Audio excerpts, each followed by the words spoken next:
اللہ تعالیٰ نے تنبیہ کے انداز کے اندر حضرت انسان کی اس فطرت کو بیان بھی فرمایا اور اس کو جھنجھوڑ کر کے کہا کہ تیرا ان دنیا کی بھول بھلائیوں میں کھو جانا مقصد نہیں تھا، تیرا مقصد اپنے مالک کی رضا جوئی اور اس کے قرب کی تلاش تھی۔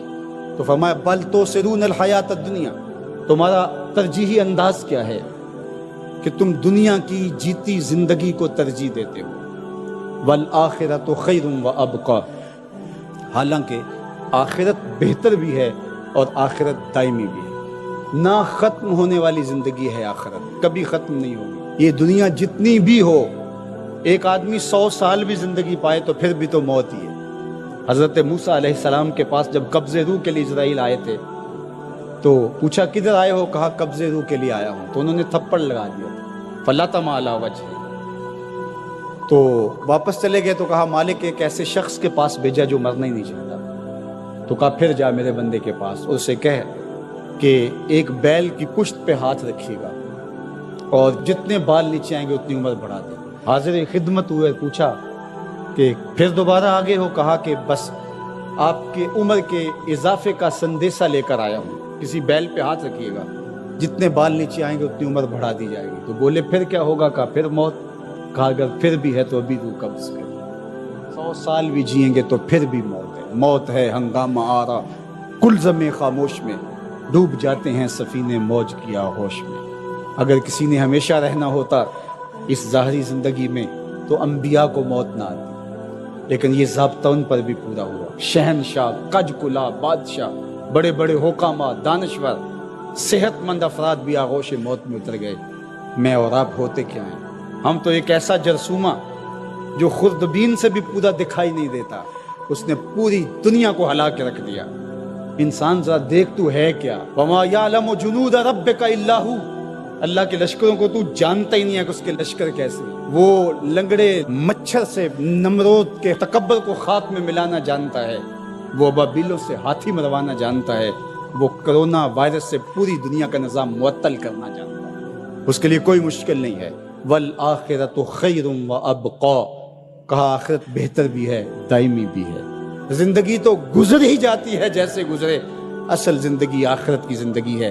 خندق کھودتے صحابہ پر پیار آیا تو یہی کہا اللہ زندگی وہی ہے جو آخرت کی زندگی ہے، میرے انصار کو بھی بخش دے، میرے مہاجروں کو بھی بخش دے۔ یہ زندگی اچھی بنا لیں، میں نہیں آپ کو روکتا، گھر بھی اچھا بنا لیں، گاڑی بھی آپ کے پاس اچھی ہونی چاہیے، اچھا کھائیں اچھا پہنیں، بالکل نہیں روکتا، شریعت بھی منع نہیں کرتی، لیکن یہ چیزیں اگر آخرت کے سودے پر ہوں، آخرت کو برباد کر کے حاصل کی جائیں تو یہ خسارے کا سودا ہے۔ اور اگر آخرت کا کچھ نہیں بگڑتا اور دنیا کی زندگی بھی سنورتی ہے تو یہ راستے ملتے ہیں، ہمارا دین ہمیں راستہ دیتا ہے۔ تو آئیے یہ جہاں بھی سوار لیجئے، وہ جہاں بھی سوار لیجئے، میں اور آپ ایک ایک سانس اللہ کے لیے، اس کے رسول کے لیے بسر کریں۔ ہم جئیں تو اس کے لیے، ہم مرے تو اس کے لیے۔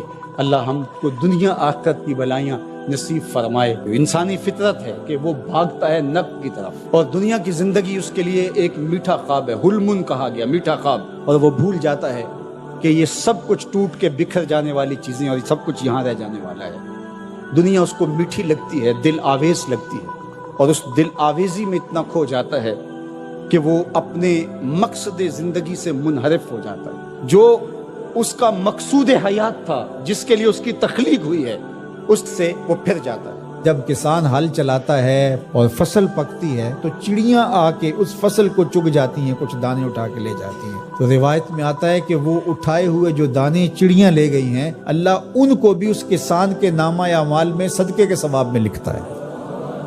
تو یہ دین ہے ہمارا۔ ما وعدہ فی امرا فیا صدقہ، جو تم کمائی بیوی کو لا کے دیتے ہو، اس کے منہ میں رکھتے ہو، برگر کھلاتے ہو، تو بیوی کو جا کے تم جو چیز کھلاتے ہو لا کے، اور اس سے وہ خوش ہوتی ہے اور تمہیں بھی اس سے مسرت ہوتی ہے، تو فرمایا کہ وہ جو تم نے کمائی کر کے لقمہ لا کے بیوی کے منہ میں دیا اور وہ خوش ہوئی، تو فرمایا تمہارا وہ بھی نامہ اعمال میں صدقے کے کھاتے میں لکھا جائے گا۔ تمہارا دین تو کتنا آسان دین ہے، تمہارا دین تو اتنا اچھا دین ہے۔ صرف یہ ہے کہ نیت کے فرق سے میں نے کہا چور اور چوکیدار بنتا ہے، اس نیت کے قبلے کو درست کرنا ہے، اس لیے اس کو ثلث دین کہا گیا ہے، انما الاعمال بالنیات۔ تو ہم اس کے لیے جیتے ہیں. میری زندگی کا مقصد تیرے دین کی سرفرازی. میں اسی لیے مسلمان، میں اسی لیے نماز. بات ختم. ہم بس اسی کے لیے جی رہے ہیں. اسی کا حکم ہے اپنی اولاد کی اچھی تربیت کرو، ان کو دین کے سپاہی بنانا ہے، اس کو اللہ کے مطیع اور فرما بردار بندے بنانا ہے. اس کے لیے جو تم کوشش کر رہے ہو تو تمہارا یہ صدقہ لکھا جا رہا ہے. تم مجاہد فی سبیل اللہ ہو. تم اپنی اولاد کے لیے اس لیے کمائی کر رہے ہو کہ ان کو جو ہے وہ اللہ کا ایک مطیع بندہ بنانا ہے. تم اپنے ہمسایوں کے ساتھ اس لیے سلوک کر رہے ہو کہ ہمسائے اور اللہ رسول کا حکم ہے اور میں نے ہمسایوں کے ساتھ اچھا سلوک کرنا ہے.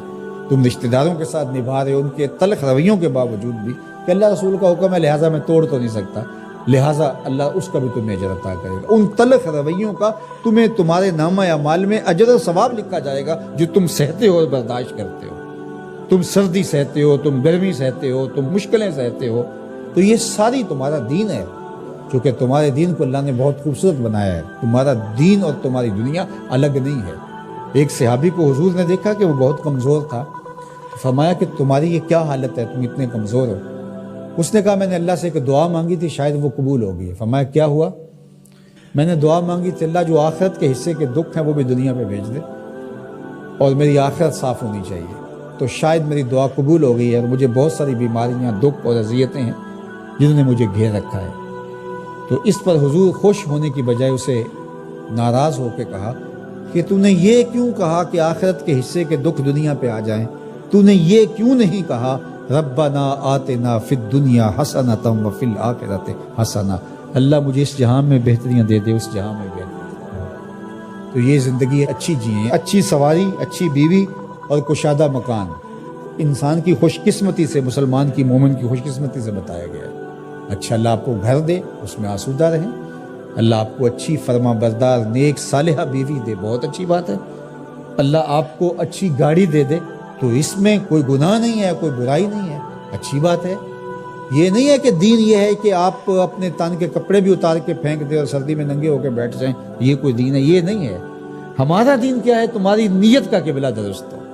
تمہیں جو ملتا ہے تھوڑا ہے یا زیادہ اس پہ تم راضی ہو. تھوڑا ملے تو پھر بھی مالک تیری مرضی میں اس پہ راضی ہو، اور زیادہ ملے مالک میں تیری مرضی پہ اور تیری عطا پہ راضی ہو. تھوڑا ملے تو صبر کرے، زیادہ ملے تو بانٹنا شروع کر دے. بات ختم ہو گئی. اور کاروبار کرے تو اللہ کی رضا کے لیے جائے اور بچوں کو ایک اچھی تربیت کی نیت سے گھر سے نکلتا ہے. حتیٰ کہ جو کاروبار کرتے ہوئے مشقتیں آتی ہیں، ٹینشنیں آتی ہیں، پریشانیاں آتی ہیں، جھٹکے لگتے ہیں انسان کو، گاہک کے رویے کی وجہ سے کسی نے ادھار لے لیا، وہ پیسے نہیں دے رہا، بار بار اس کو کہنا پڑتا ہے، اس کے سخت اور تلخ رویے ہیں. یہ جو جھٹکے اور تکلیفیں اور جو ٹینشنیں آتی